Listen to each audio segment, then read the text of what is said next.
Thank you for listening to A Glimpse of the Kingdom. A Glimpse of the Kingdom can remain free because of generous donors like you. If you'd like to donate, feel free to do so online, or you can send payments through Facebook Messenger. Don't forget to tell your friends about it so that they can enjoy this ministry as well. Be sure to subscribe so that you don't miss any podcasts. You can listen to my daddy every single day, like in the gym, in the car, or just at home. Glimpse of the Kingdom is awesome!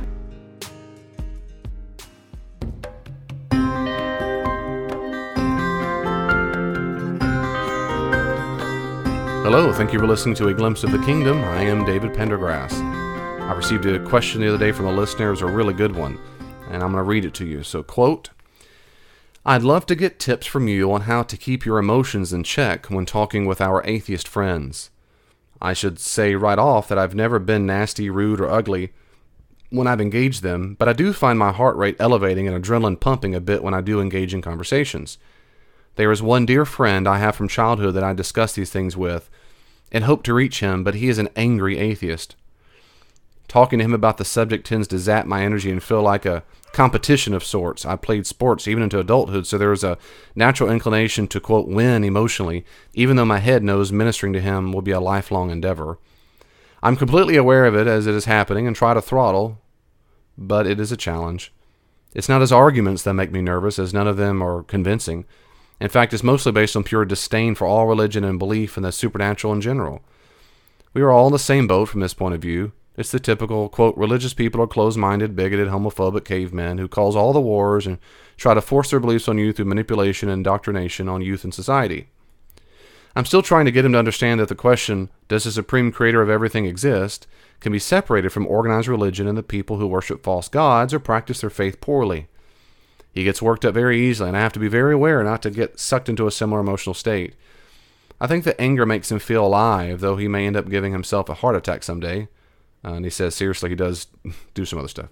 His health is in danger. Anyway, I've been successful keeping cool so far, but I really struggle to decide when I should engage him when he spouts off stuff that I find very unconvincing, if not ridiculous, simply because it is exhausting, and with the family to take care of, I simply don't have many cycles to be frantically texting responses from my phone at 10 p.m. in the evening.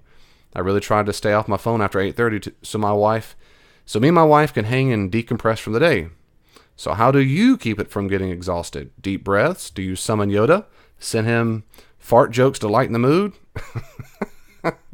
It's really good. That's right. I send your friend fart jokes. That's exactly what I do. End quote. Sorry. Yeah. Good question. Maybe a few quick reflections. Nothing earth-shattering. One is, I'm so absolutely impressed that you're attempting to have the conversation. Really. I'm so very happy that you're attempting to have the conversation at all. That's really, really good. Two, the fact that you're trying to have the conversation as calm as you can is outstanding. That's very, very good. You want to be the adult in the situation, and certainly the Christian adult in the situation, in that conversation. So way to go for wanting to be that. And from what you said, it sounds like mostly you are that. So that's really good. Those two really, really good things. A third thing is, it's absolutely okay to have good boundaries. You don't have to be on the clock all the time for religious issues at 10 o'clock at night. Forget that. I wouldn't debate anybody late at night. I don't like debating in the first place. I like conversations, though. But I wouldn't debate or have conversations. I mean, if you look at my Twitter feed, the kind of horrible, dumb things that atheists say about me on Twitter, if I spent late at night, challenging them back and sending in questions or whatever, I'd go, whatever. I know it's different when they're family members. You might feel extra pressure because they're family, but there's nothing wrong whatsoever having boundaries and go, hey, it's a good question. Let's chat tomorrow. And if he keeps texting you back, you don't have to respond. Just wait till tomorrow or wait till whenever you want to talk. But you don't have to talk right then. There's nothing wrong with that at all. And also very good for you for being self-aware of your emotional state. It's very important. And yes, deep breaths when you have those frantic heart palpitations helps a whole lot. A couple of the little tips might be, and you might already do this, but you didn't say in your email, but you might already do this. One is, expect it. That is, that person will bring up things, the typical responses, where he's going to come from. That doesn't mean you're not open-minded and he might change his mind. What I mean is, it's powerful psychologically when we expect someone to behave a certain way. We are very upset with people when they don't do what we thought they were going to do. I mean, if we're being honest, most people are upset because you didn't meet my expectations. So flip it. Don't expect him to be anything but really worked up. So you go, oh yeah, that's going to happen. He gets well worked up about that stuff. Some people get really worked up about Obama or Clinton or Trump. You just know going into it, they're going to get really worked up. Yeah, that's their deal. Some people get really worked up about a sports team or their former boss or women or men or this or that. Yep, that's their deal. They get real worked up about that. You don't get worked up. My point is, you don't have to, but they might. And you might just kind of shake your head on the outside or inside going, oh, in the South we say, bless your heart. Like, they just get worked up. But we know when we expect it, and not being condescending to the person, I'm saying it helps you calm down. You go, yeah, I expect them to get real worked up. That's just their shtick. That's going to help you. But yeah, deep breaths, real big, maybe one big fat gulp of air, just hold it and then just force your brain to calm down. That's going to help. Another thing that helps is to say, maybe tell yourself that you don't have to convince him of anything. You don't let go of the need to convince him of anything. Anything. That is to say, and you might do this already, but give him permission to be wrong. If he came around, every time he came around you and said, 2 plus 2 equals 7. 2 plus 2 equals 7, man. 2 plus 2 equals 7. The problem with all you 2 plus 2 equals 4 people is you're all a bunch of bigots and you're racist and you're closed-minded, Iron Age stupid idiots. We all know 2 plus 2 equals 7. If you were born in America, you wouldn't think 2 plus 2 equals 4. Now, you might go, whatever, that's dumb. 2 plus 2 equals 7. But he can believe that if he wants to. If that sounds too crazy, I give this analogy all the time with people in counseling. If I went to my daughter's class and they had a mathematics class, and I walk around, now she's a little older now, but let's just say she was learning her literal 2 plus 2s and 3 plus 2s and all that when she's in, first, second grade. And I walk around the room and there's all kinds of bad answers everywhere. Now, do I walk up and down the desks looking at these answers? Do I feel compelled? Does my heart start racing? They got it wrong. They got it wrong. I got to fix it. I need to start teaching. No. You messed that up. You got to do this. You might. I mean, the listener might. I don't at all. I go, well, that's wrong. But if they get it right, they get it right. If not, okay. But I feel no compulsion to stop what I'm doing to fix every single student's ignorance. That's like with life. They can be a second grader or a 50-year-old person. You can believe 2 plus 2 equals 7. You can believe all religions are stupid and all religious people cause the war, but that's just as dumb as 2 plus 2 equals 7. It's just false. But you can think false things. You can think false things. Then the question is, well, when do I ever disagree? Do I bring up point of view? Well, sure you can, if you want to.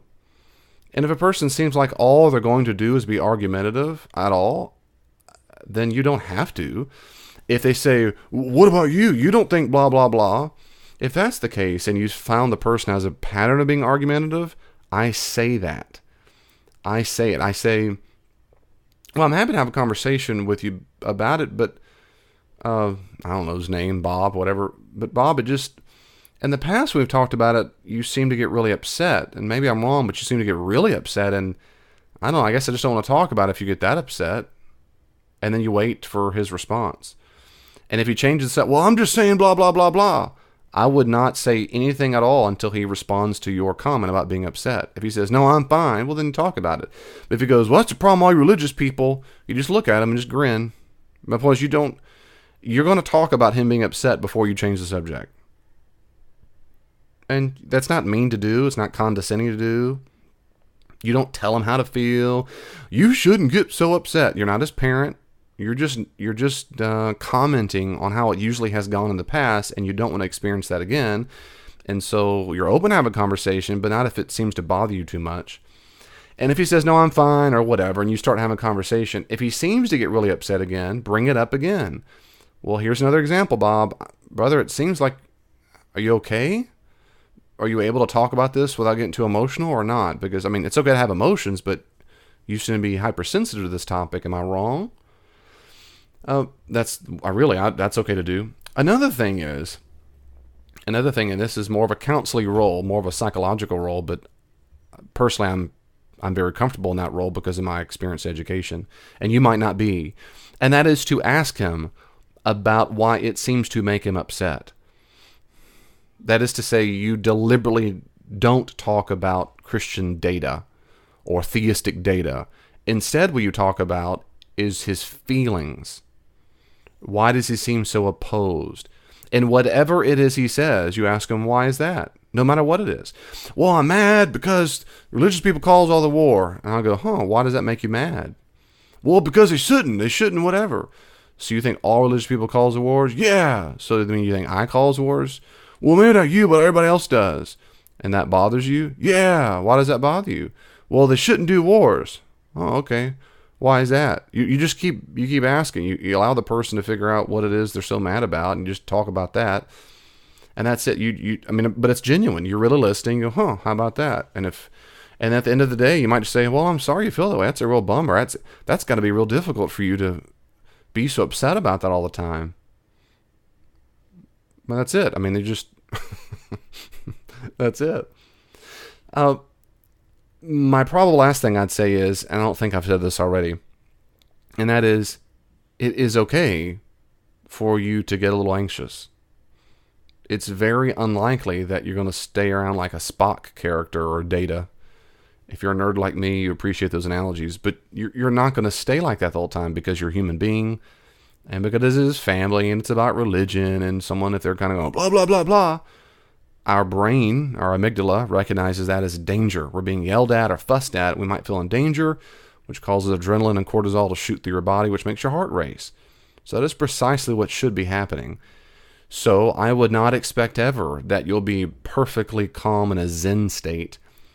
So that can't, or rather I would suggest shouldn't be your goal. Your goal should be to take your deep breaths, speak as calmly, as gently as you can, and really celebrate and praise God and praise yourself when you acted very gentle and kind during the whole conversation. That's it. So if your heart races, that's all right. If you get a little worked up, that's okay too. If you find yourself wanting so badly to be seen as right or convince him and 2 + 2 doesn't equal 7, well then you can check that. No, that's okay. He can believe something wrong. That's all right. If he says nonsense, you can always just shake your head and say, Bob, that's crazy, man. That's crazy. And then, how's the weather these days? You just make it, whatever. The more you normalize it, the more he sees that he can't get you riled up. It will probably take away the feedback loop that he's getting, the payoff of seeing you get riled up. So you can take that away, and he might get more frustrated, but eventually he'll stop doing it, getting too worked up, because you won't get worked up. That's my 12 cents. It's 12 minutes long podcast. Brother, keep up the good work. Keep thinking about it. Keep praying about it. Pray for, everything. I'm just encouraging you again. Keep praying about that you're doing what you're doing now. Speak as gently as you can. Try to figure out ways to talk to him. Keep praying about it. Have your boundaries. And it sounds great, brother. God can use that in amazing ways. So everyone listening, go do ye likewise, as the King James says. And Jesus, I know. God bless. See you next time.